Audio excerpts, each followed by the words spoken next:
Okay, so I'm going to go back to the Red Sox game for this one, and I'm going to go run line with the Red Sox. And look, minus 105 when it opened up at least.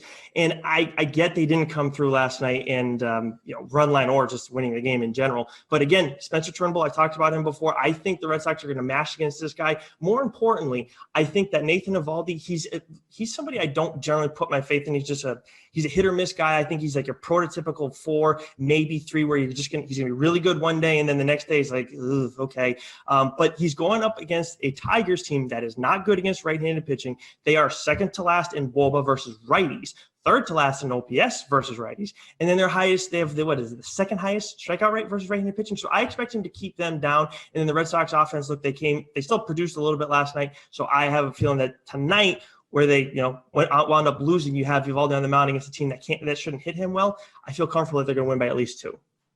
Erik, where are you looking for this one? Yeah, I'm actually gonna double down on my anti-John Lester today. Sorry, Nick. I'm gonna go Unreal. Atlanta over Washington at minus 113, so it's quite close to a toss-up.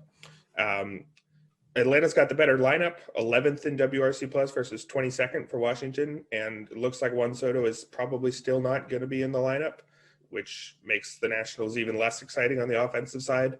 John Lester, I talked about, I don't have any faith in him at this stage of his career. And Drew Smyly on the other side has been really shaky.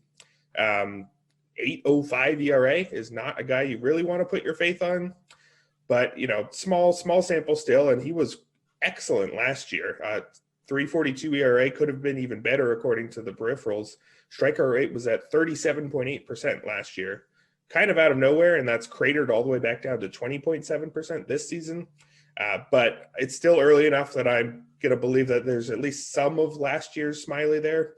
And if there's even, 25% of last year's Smyly in there, that's a lot better picture than what Lester is at this point. And when you give him already the better lineup on his side, I think that's enough to make Atlanta pretty clear favorites here for me.